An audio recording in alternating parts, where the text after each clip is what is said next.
Israel, Hamás, Israel está ya parece más abierto a comenzar conversaciones, aunque esta noche también estábamos viendo cómo atacaban centros de Hamás, ¿verdad? Entonces, ¿qué esperáis de estas conversaciones en Qatar en el día de hoy? ¿Creéis que va a haber algunos avances o nos vamos a quedar como estábamos hasta ahora? Abud. Primero, Pedro, te pido disculpas, te estaba diciendo Sergio porque No hay problema, no hay problema. confundí con la voz y no te estoy viendo.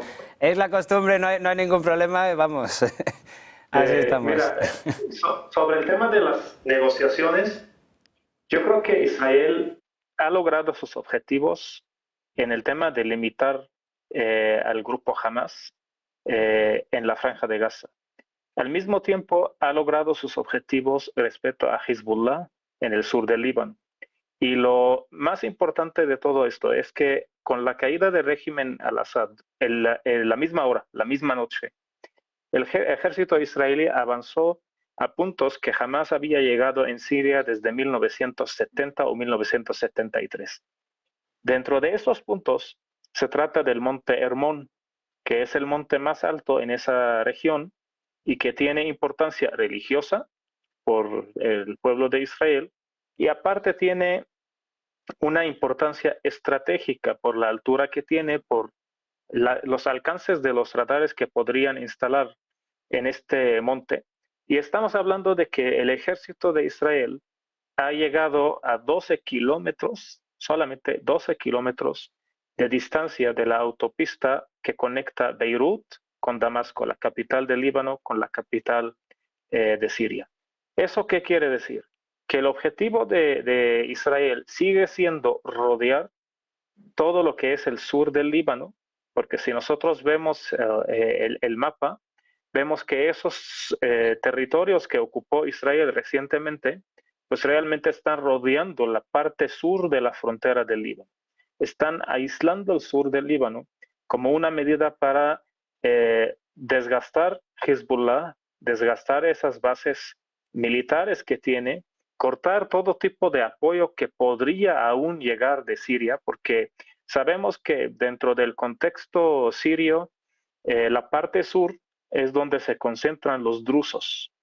Y los drusos realmente, su líder religioso el día de ayer o antier, ha dicho que no van a entregar sus armas hasta que haya un gobierno estable, que ahora no es momento de entregar sus armas. Estamos hablando de los drusos y de los kurdos, que son dos etnias, dos grupos diferentes, y los dos son armados. Evidentemente los kurdos, hablando de números, son muchísimo más.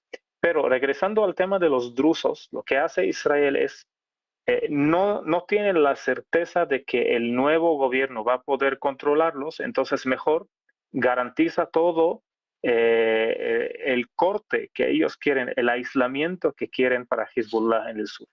Dentro de este contexto, dentro de este análisis, yo creo que un alto al fuego podría ser muy probable porque, insisto, Israel ha logrado sus objetivos y ha logrado sus objetivos de una forma muy clara, porque no se trataba en ningún momento de ocupar en la Franja de Gaza, se trataba de quitar un gobierno que les estaba dando hasta cierto grado un tipo de dolor de cabeza, que es el gobierno de Hamas, porque también hay que distinguir entre Cisjordania y el gobierno que está administrando Cisjordania, que es diferente al gobierno que en ese entonces gobernaba Gaza, que es el grupo Hamas. Entonces, yo creo que sí, es probable que escuchemos pronto algún tipo de acuerdo de alto al fuego, porque realmente los líderes que estaban provocando ese dolor de cabeza a Israel ya han sido eliminados y al mismo tiempo han sido neutralizados todas las operaciones y el apoyo internacional, específicamente ruso y específicamente de Irán, a esos grupos. ¿Por qué ahorita saco el tema Irán? Porque evidentemente lo que sucedió en Siria, la caída del régimen de Siria, refleja un acuerdo de alto nivel donde Rusia ha aceptado hasta cierto grado dejar de apoyar el régimen al-Assad a cambio de algo, evidentemente.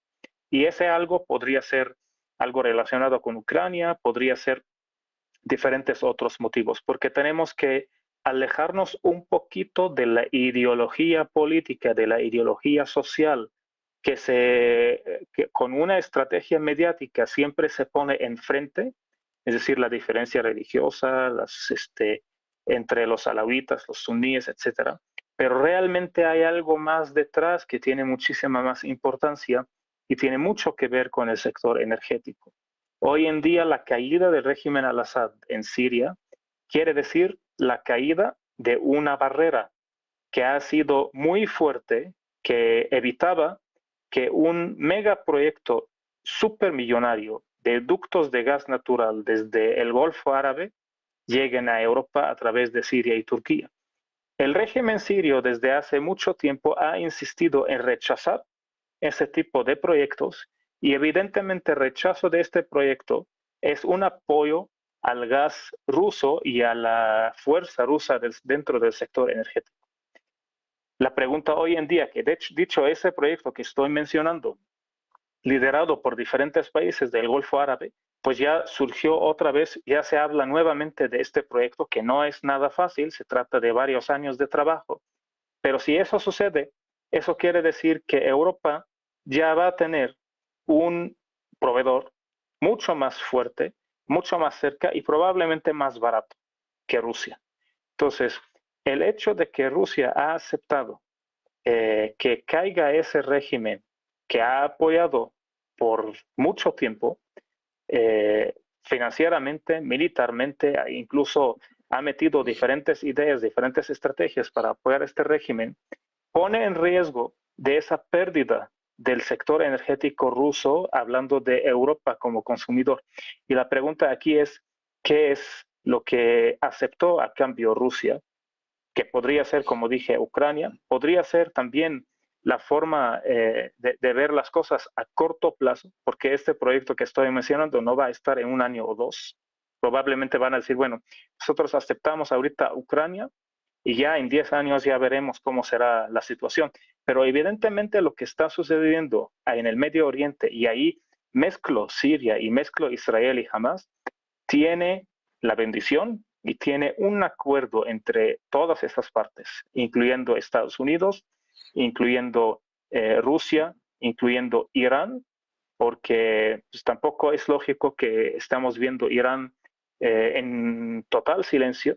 Y ese cambio, ese acuerdo se ha reflejado o lo hemos detectado, de hecho hace unos meses aquí en este espacio de Todo es Geopolítica, desde que murió el presidente de Irán, el expresidente de Irán, en un accidente aéreo, hemos dicho que ahí hay una manifestación de un cambio de política iraní, porque a partir de eso ya estamos viendo a Ayatollah al-Khamenei hablando un discurso separado del discurso del presidente de Irán, el presidente actual de Irán. Entonces, regresando a tu pregunta, Pedro, yo creo que el tema del alto al fuego en Gaza es un tema, lógicamente va a suceder, porque, insisto, ahorita Israel ya tiene otros objetivos.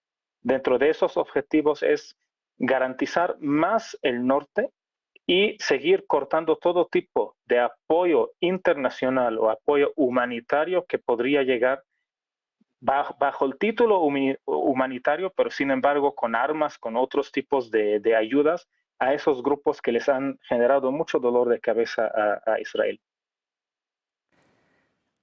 Adrián, ¿estás de acuerdo? No sé si tu visión era tan positiva sobre una posibilidad de alto al fuego entre Hamas e Israel. Bueno, te he escuchado la pregunta a medias, pero bueno. Disculpa. Si eras, no, si te la repito, sino que ha sido corta además. Si eres tan positivo en cuanto a una posibilidad de alto el fuego entre Israel y Hamas. Bueno, yo creo que en este momento la situación en Oriente Medio, por las mismas razones que ha explicado Abuz, es muy, muy confusa. las razones que él ha dicho y por las dudas que él mismo ha puesto sobre la mesa. En concreto, las dudas sobre lo que realmente está pasando en Siria, ¿no? Porque hemos hablado del nuevo gobierno, hemos hablado de estos tanteos en las relaciones internacionales del nuevo gobierno, pero yo creo que hay algo ya apuntado antes, nos falta sobre todo la pista de Turquía. Turquía, que ha sido un apoyo fundamental en el éxito de esta operación de cambio de régimen y que, sin duda alguna, ha tenido o tiene la llave para que este nuevo gobierno, se oriente en una dirección o en otra, ¿no? Y que esto nos refleja una incógnita sobre qué es lo que realmente está pasando, ¿no? Porque sí da la sensación de que Irán y Rusia de alguna forma han aceptado lo que estaba sucediendo. Puede ser que sea una aceptación previa o una aceptación sobrevenida ante una situación a la que no tenían muchas capacidad o muchas oportunidades para hacer frente, pero sí efectivamente algo que llama tremendamente la atención es o bien el silencio de Irán y Rusia sobre determinados elementos sobre lo que ha sucedido, o la falta de cualquier tipo de agresividad con respecto a Turquía, por ejemplo, cuando todo el mundo está dando por supuesto que ha sido el elemento fundamental detrás de todo este movimiento, ¿no? No se está criticando agresivamente a Turquía ni en ningún momento, ni desde el principio, ni se está cuestionando la pertenencia de Turquía a los BRICS. Esa solicitud está en marcha. Esto refleja que, a pesar de que todos los analistas geopolíticos durante los primeros días habían interpretado lo que estaba sucediendo como una traición estratégica de Turquía frente a los BRICS, frente a Irán y Rusia en concreto, pues muy probablemente lo que está sucediendo es algo muy distinto. Pero eso, algo muy distinto, probablemente no lo vamos a saber hasta dentro de unos meses, que es lo que realmente está en juego.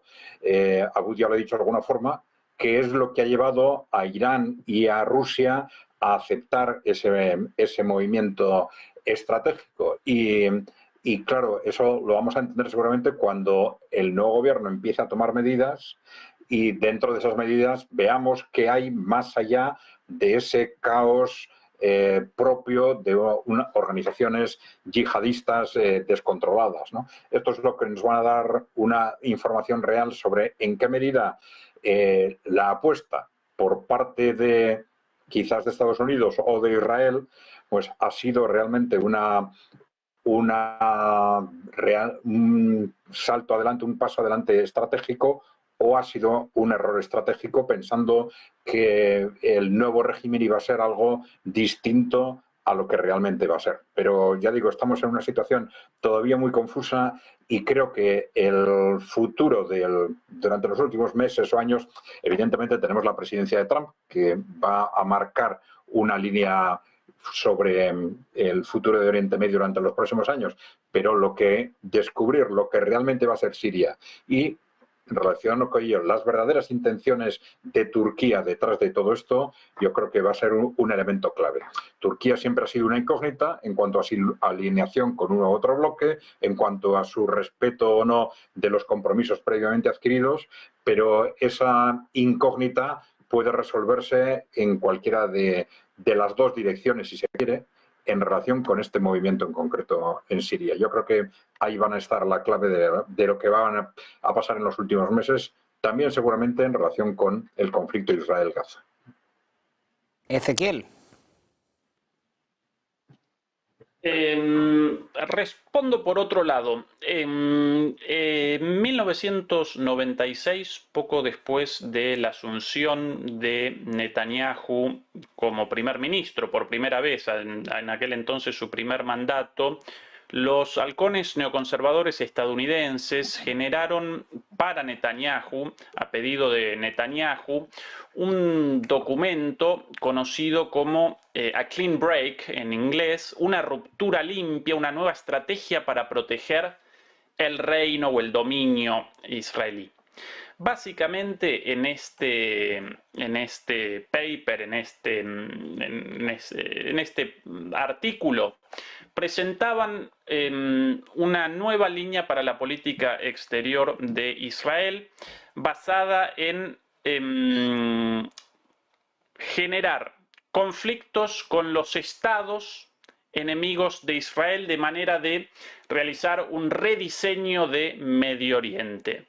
Entre los estados mencionados con los cuales Israel debía comenzar guerras para determinar la caída de los gobiernos enemistados con Israel, o por lo menos patrocinando a grupos militantes, grupos terroristas, grupos militarizados enfrentados con Israel, entre esos gobiernos aparecían Irak, Siria, Líbano, Libia, Somalia, Sudán e Irán. Esos 7. Supuestamente Netanyahu rechazó esto, pero en realidad comenzó la aplicación de este plan inmediatamente por parte de Israel, inmediatamente después de comenzar su mandato, y curiosamente también después de los atentados contra el World Trade Center en 2001, los Estados Unidos realizan una adopción a partir de la política exterior de Bush, una adopción de estos lineamientos reseñados muy claramente en ese documento. Esto lo establece abiertamente Wesley Clark, en ese entonces uno de los altos mandos de las Fuerzas Armadas estadounidenses. Hace poquito realizó una declaración en este sentido, el hecho de que un día lo llamaron con la orden de comenzar la aplicación de este plan, y en primer lugar debían comenzar por Irak. Sí, de estos 7 países debían comenzar por Irak. Claro, bueno, después lo de Irak finalmente representó un tiro en el pie y generó muchas más dificultades de lo previsto para Estados Unidos, pero aún así, desde aquel entonces hasta hoy, de estos países previstos como países destruibles para generar la reconversión de Medio Oriente a gusto de Israel y de Estados Unidos, Irak, Siria, Líbano, Libia, Somalia, Sudán e Irán, solamente uno todavía no comenzó una guerra directa y solamente uno no fue, solamente uno de estos gobiernos no fue defenestrado hasta aún por Estados Unidos e Israel, Irán. En Irak, guerra y, bueno, derrocamiento de Saddam Hussein. En Siria, bueno, lo de hace poquito.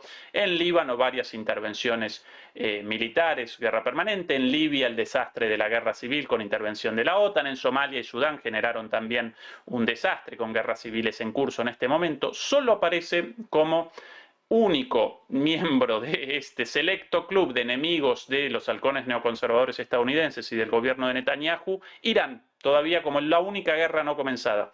Con lo cual en poco tiempo va a comenzar esa guerra y muy probablemente vaya a comenzar con el patrocinio de Estados Unidos.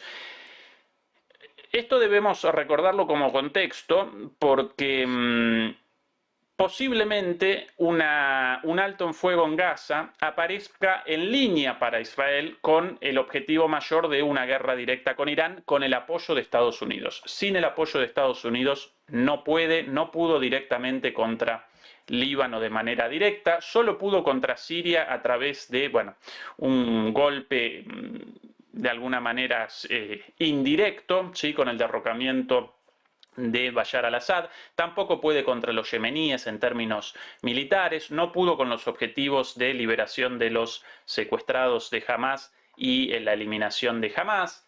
Bueno, todas esas cosas solo no pudo. ¿Qué va a querer ahora? El paso final, la puntada final con la ayuda de Estados Unidos contra Irán, y en ese sentido puede que quiera pacificar de alguna manera la situación en Gaza.